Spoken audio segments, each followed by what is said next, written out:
ng kuko. Ang pagupit ng kuko ay mula sa maliit hanggang malaki at mula sa malaki papunta ng maliit. Ganun din po sa paa. Pag magugupit ng kuko, yan po ang sunna. Ibig sabihin, kung gagawin nyo yan, pero kayong gawin pala, hindi nyo naman gawin, wala namang kasalanan. Pero mas nakakaya naman na mag-aaras tayo ang haba ng kuko. So, kailangan magputol po tayo. Dito pa lang gawin na natin magputol ng kuko. At din ay mag-ahit at saka magbunot. Pwedeng bunutin, pero masakit yun, bunot. Mag-ahit na lang sa kilikili. Kasi nakakaya naman yung iba. Magtataas ng kamay doon sa may, Blackstone. Bismillah, Allahu Akbar, muna taas na nagbububat yung kilikili niya. Nakakaya yun. So, kailangan po, kasama po yan na kailangan natin na mas-ahit ng ating balahibo sa kilikili. At kung balahibo naman natin sa private parts, yan po ay maximum po niyan ay 40 days. Kailangan po kahit hindi tayo mag-umra bilang sunnah al-fitra, likas na sunnah, ay kinakailangan po natin gawin na huwag natin paabutin ng 40 days ng pag-aahit ng ating balahibo sa masilang parte ng katawan. Sapagkat nowadays sinabi ng mga doktor na yan ang pinagmumulan ng mga karamdaman. Yung mga virus ay dyan nagtatago. Okay? So, yan po ang tinatawag natin na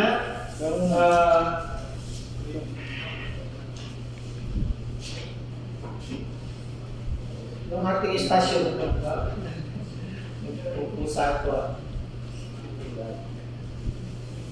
So, mga hakbang, paglalagay ng ihram. Bago po tayo pumunta sa Macau upang magsagawa ng umrah, ay kailangan po natin ng kadalisayan o kalinisan. Mga kinakailangan pong gawin pagdating sa mikat, sa pagsusuot ng ihram o ng rida pisar, kailangan po natin mag-uzul o kaya mag-wudu. Kasama dito ang pagligo sa buong katawan at paggamit ng shampoo at sabon. Suot ang ihram, ang rida, pakita sa pangbaba. Walang suot ang panloob o kaya ng sabon na may tahi. Maglagay ng pabango o hindi sa katawan lang. Sa ihram. Magsagawa ng dalawang rakat ng sunnah kung may pagkakataon pa. Okay. So, inshallah, ito po ang ating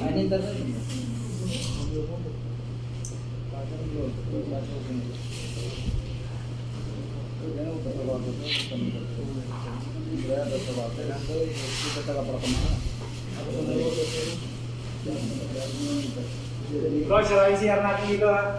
Nung tayo mag-CR sa kabila. So ito po yung tinatawag natin na kung sa baba ang tawag dito ay izar at kung ilalagay sa taas ay tinatawag na rida. Ngayon, nagiging ihram ang tawag nito kapag ikaw ay nakabanggit ng niyan ng layunin. Kailangan may boses. May boses siya. So, ang kinakailangan nito ay pagsuot nito, kailangan magligo tayo. Mag-gusol na tinatawag. So, ang gusol, kinakailangan po natin ng bayo ng CR. Sa labas ng CR ay tayo hihingi ng tulong sa Allah Subhanahu wa Ta'ala. So, sasabihin natin, Allahumma inni a'udhu bika min al-khubuthi wal khaba'ith. Doon po sa harap mismo ng pintuan ng CR. Sasabihin natin yan, O Allah, hinihiling ko ang inyong tulong laban sa babae at lalaking engkanto na naninirahan doon sa butas ng CR. Meron po engkanto dyan na nakatira sa butas ng CR. So, pag bukas po nyo ng CR, ay hampag nyo ang kaliwang paa. Kaliwang paa, pagpasok, ilap ang CR, kailangan po yan. At pagkatapos ay hugasan po natin ang dalawang kamay natin. Pag malinis na yung dalawang kamay, mag-alis na po tayo ng saplot ng ating katawan. Lahat po. Lahat ng ating saplot sa katawan ay yansin. At hugasan ang dapat hugasan. Sabunin, o shampoo, o magdimpo, maglinis ng sarili. Kung hindi naman, hugasan lang yung ari at saka yung hulihan at saka yung kilikili sa punan. Wala pong problema doon. Kung malinis ka na, wala ka nang gagawin sa sarili mo, magsagawa ka ng kompletong wudu. Kompletong wudu. Pero yung miyag ay sa isip lang po kasi nasa loob ka ng CR. Pero kung may lababo, yung wash basin, pwede kayong bumulong doon. Kasi hindi yung kasama sa CR yung wash basin. Pero mas mainam, dahil nasa loob ng CR, walang division, huwag na tayong bumanggit pa. Sa isip na lang yung bismillah. At isagawa yung kompletong wudu. Tatlo sa kamay, kanan, kaliwa, bumog, singhot ng tubig, singa sa kaliwa, at hilamos, at ikatatlo po yan. Pagkatapos sa braso, ikatatlo din hanggang siko, huwag iiwanan na hindi basa. Kailangan basa po ang siko. Kasi bakit po itinuturo ng Propeta Muhammad sallallahu alaihi wasallam na ang ating paghuhudo ay kailangan maging maayos sapagkat sa araw ng paghuhukom, yung ating mga lugar na pinagbuduhan, ayan po ay magliliwanag dahil sa araw ng paghuhukom, wala pong ibang liwanag. Yung araw na yan, wala na pong liwanag. Sobrang dilim po. Kapag i-stretch nyo yung kamay nyo, hindi nyo na makikita yan sa sobrang dilim. Kaya yung ating mudo, pinagbubuti natin, ay kinakailangan na ito ay magliliwanag siya sa araw ng paghuhukom. Ito ang ating liwanag. At ang kakumpletuhan ng mudo ay yung shahada. At gagawin natin ang shahada sa labas ng CR. Ang anumang mudo na walang shahada sa uli ay hindi po kumpleto. Hindi siya magkakaroon ng karapatan na pumasok sa 8 pintuan ng paraiso kapag wala siyang shahada pagkatapos niyang magmudo. Ayun po yung kakumpletuhan niya. So, nagkakaroon siya ng karapatan na makapasok sa 8 pintuan ng paraiso kung tuwing siyang maghuhudo ay magkakaroon siya ng shahada pagkatapos niyang maghudo. Okay? So, pagkatapos niyang makumpleto ang iyong tinatawag na wudo, ay kumuha ka ng tubig mula sa iyong kaliwang kamay. Ibaba mo ang iyong kanang kamay at buhusan mo ang iyong ulo. So, bubusan mo ang iyong ulo sa parte kanan. Yung kanan mo ay kukuskusin mo yung anin ng ulo mo para mabasa siya. Okay? Tapos ilipat mo yung tapos sa kanan mo at buhusan mo naman yung kaliwa. At pagkatapos buhusan mo yung gitna at kuskusin mo yung buong ulo mo. So, 3 beses sa ulo. Okay? So, yan po. Pagkatapos, ibaba yung kamay, kuha uli ng tubig sa kaliwa at buhusan naman yung kanang balikat. Kanang balikat. Tandaan lang, hanggang sa magbasa ang baba. Isa lang po, isang beses. Tapos sa kaliwa naman, isang beses lang din. Pagkatapos, buhusan yung unahan ng hahakbangan mo. Buhusan at pagkatapos sumakbang ka doon at pagkadihin mo yung paa mo. At buhusan mo sa unahan at saka sa likuran. Kung sa likod naman, buhusan mo yung likuran at umakbang sa talikod at buhusan mo sa likod at sa harap. At tandaan, kapag magsisiyar o dudumi o iihi, huwag haharap o tatalikod sa kibla. Kailangan horizontal o naka-islam. Bawal po ang umarap o tumalikod kapag magbabawas o magdudumi. Okay? So kapag nabuhusan nyo na yung paa nyo, so ibig sabihin ay tapos na yung inyong busol. Tapos na yung ligo nyo. Ganun lang yung ligo. Ganun lang yung ligo. At pagkatapos ng inyong paliligo, at kung inaakala nyo na hindi sapat, parang kulang yung inyong ligo, pwede na kayong gawin nyo yung kung ano yung gusto nyo gawin na paliligo na gusto nyo. Pero yung last nyo gagawin ay kailangan nyo magwudo. Para mabalik uli sa dati na kayo'y mayroong tahara. Kasi sa pagligo ninyo uli, mahahawakan nyo si Manoy ng walang sapin. So ang paghawak sa ari ng walang sapin ay nakakapagpawalang visa ng tahara. Yung tahara, alam naman natin, 3 yan, di ba? Yung tinatawag na tayamum, dry ablution. Tinatawag na wudo, yung wet ablution. At tinatawag na total bath, yung tinatawag natin ghusl. So, may nakasama ako noon, dahil walang tubig, pumunta siya doon sa malayo-layo ng Cotabato, gumulong-gulong siya. So, So, tinanong ko siya, pagkalit niya, anong ginawa mo? Sabi niya, nagtayaw mo ako, walang tubig. Hindi po ganyan ang tayaw mo. Ha? Ang tayaw mo ay babanggit ka ng bismillah.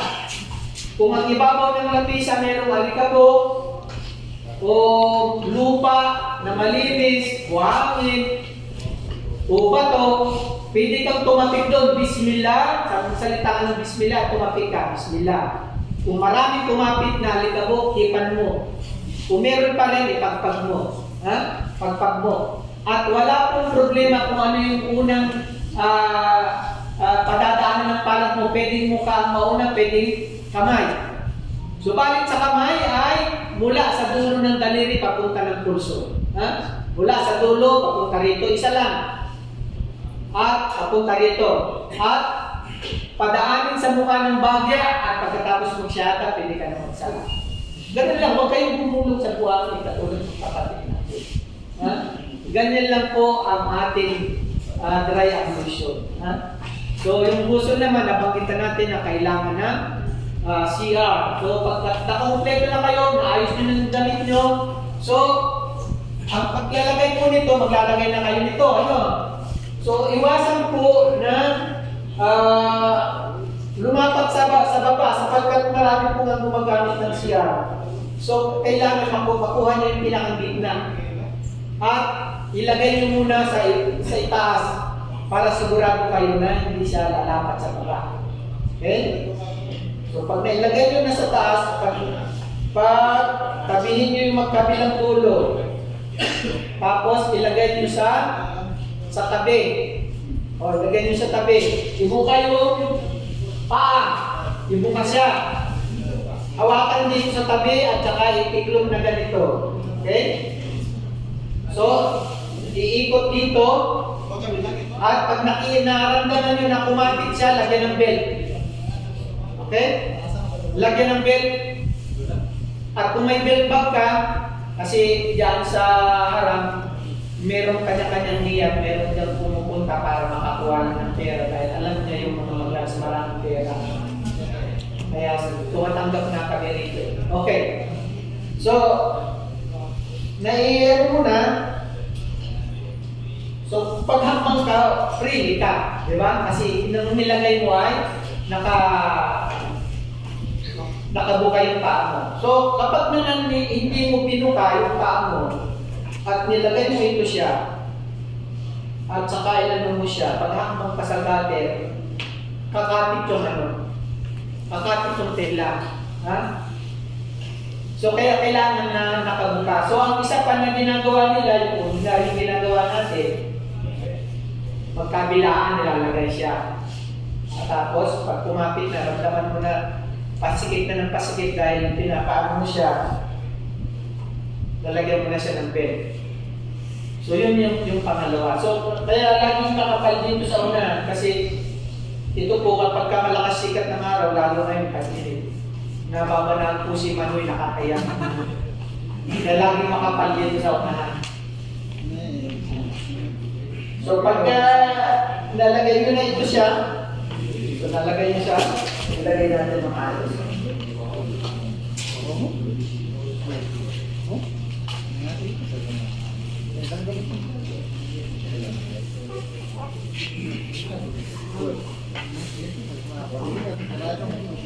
So, ito naman po yung rida sa itaas.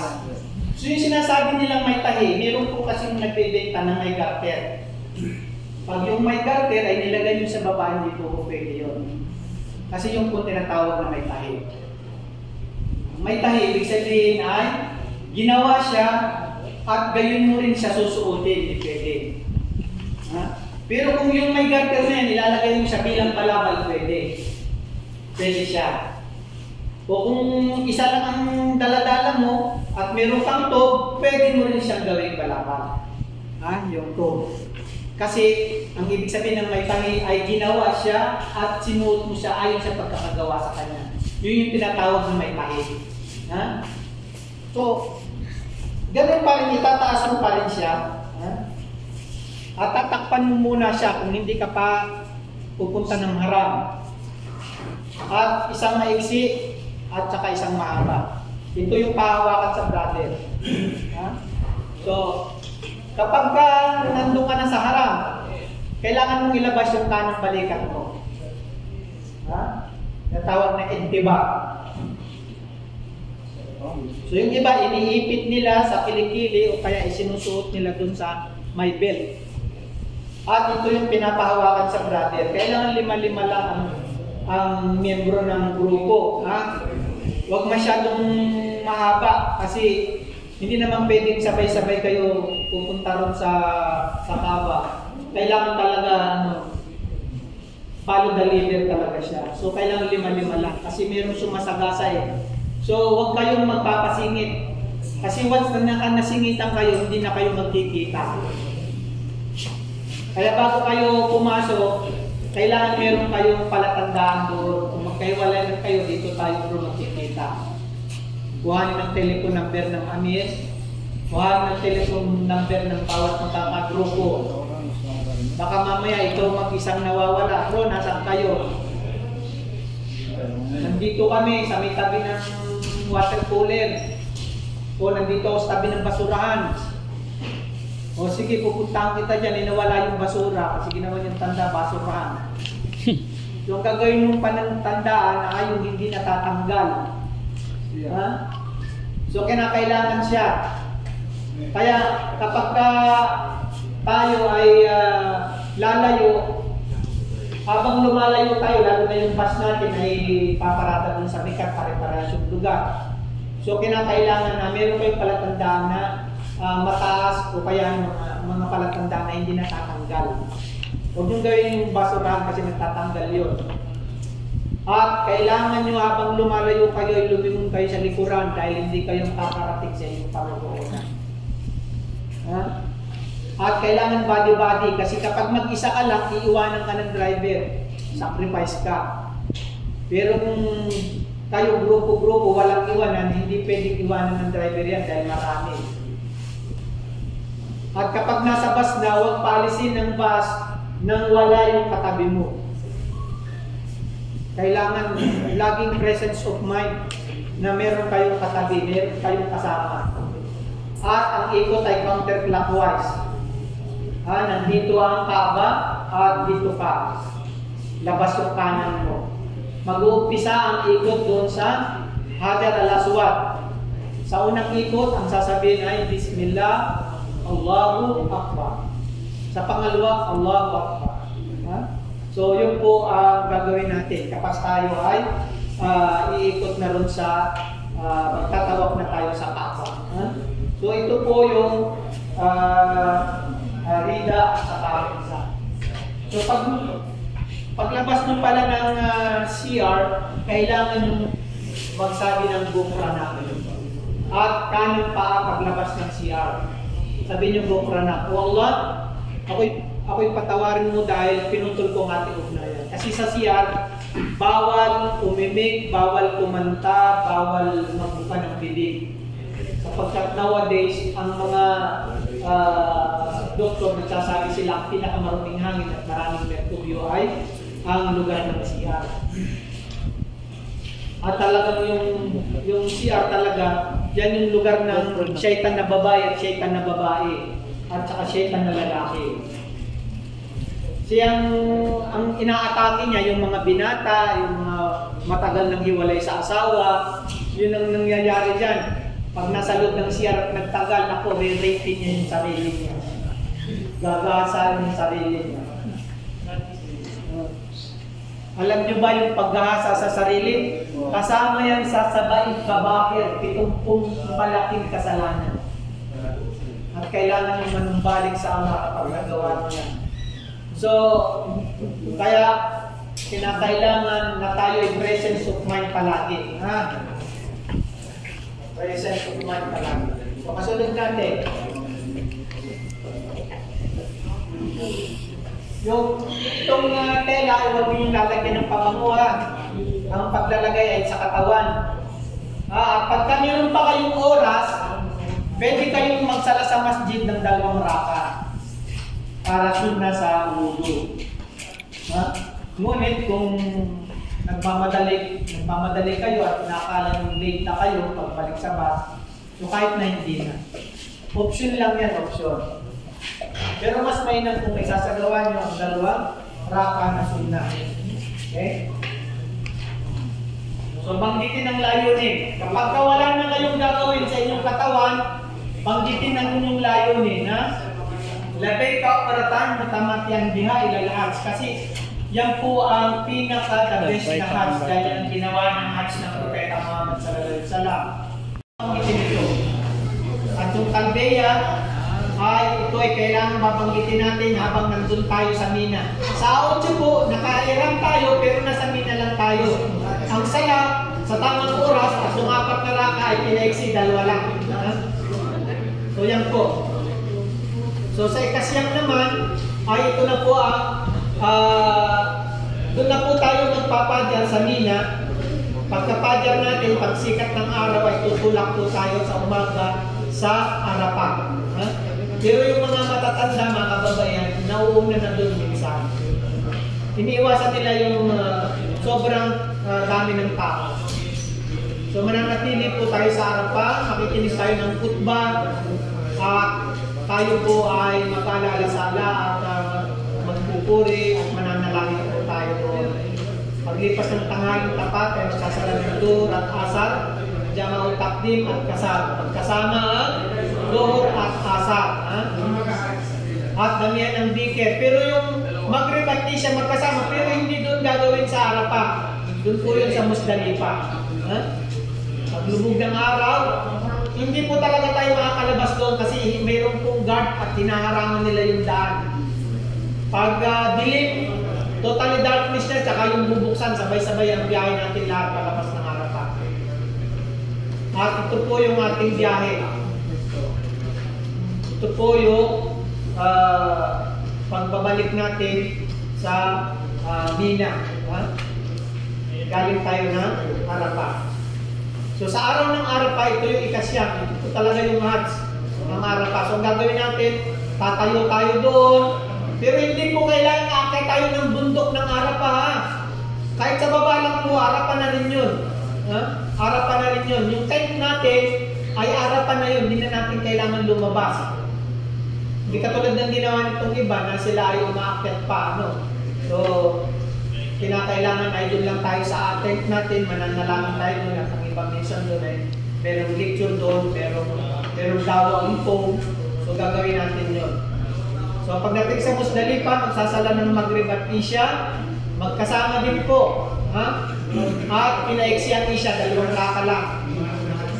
Kumain doon, at pagkatapos matulog ng maaga para sa pagbabato sa tinatawag natin Jamaratul Aqaba. Ang una po natin babatuin doon ay yung pinakamalaki. So dito po sa Musdalifah, mamumulot po tayo ng bato dyan. Pero hindi specific na yung bato lang na dyan ang gagamitin. Hindi po kahit po sa daan o kahit din po din sa Maka, sa Mina, pwede po tayo pumulot ng bato. Pero mas mainam po makapulot na kayo ng bato dyan. So ang gagamitin natin, 2.21 at 1.7. So bali 49 na bato ang kailangan natin. Sa unang bato ay 7, sa pangalawang araw ay 21, sa kasunod na araw ay 21. So bali, ang gagamitin natin bato ay 49 na piraso. 49 na piraso. Mananatili tayo doon hanggang sa pagsikat ng araw. Kung nakatentas na kayo, magkakal.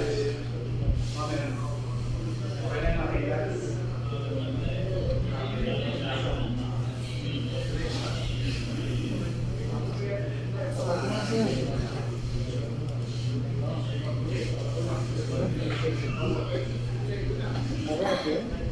Ito naman po ang araw na mismo ng Eid.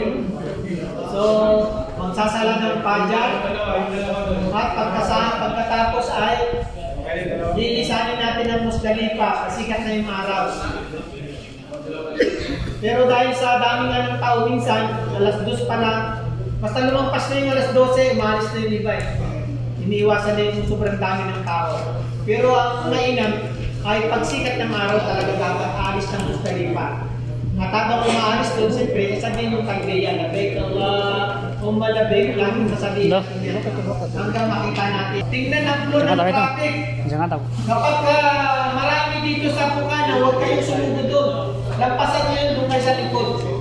Ha? Ganun ang pagbato sa kanya. At pag nakapagbato na kayo, pwede na kayo magpakalbo at magpalit ng damit.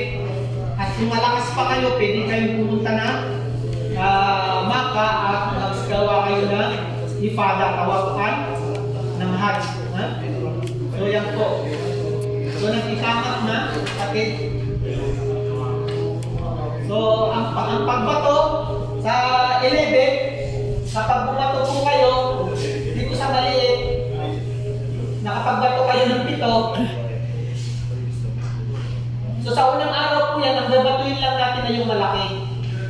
Lalampasan natin yung maliit at yung medium dapat. So sa pangalawang araw naman po, ang pagbato natin dun sa maliit, pagbato natin sa maliit, ng 7, pupunta tayo sa kanan, haharap tayo sa Maka at magdudua tayo doon. Doon tayo tatalakamin natin. At pagkatapos, babatuin uli natin yung medium jamara dito sa kaliwa at pagkatapos natin magbato ay magtaas tayo ng kamay at magdua tayo ng ikaw. Nag-ikamat na. O sa sige po.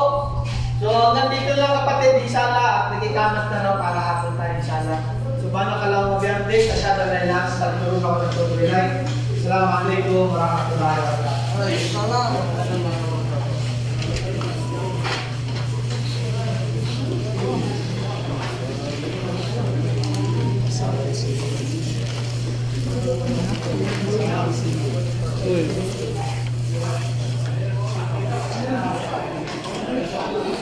Ya, berjam berapa? Jam berapa?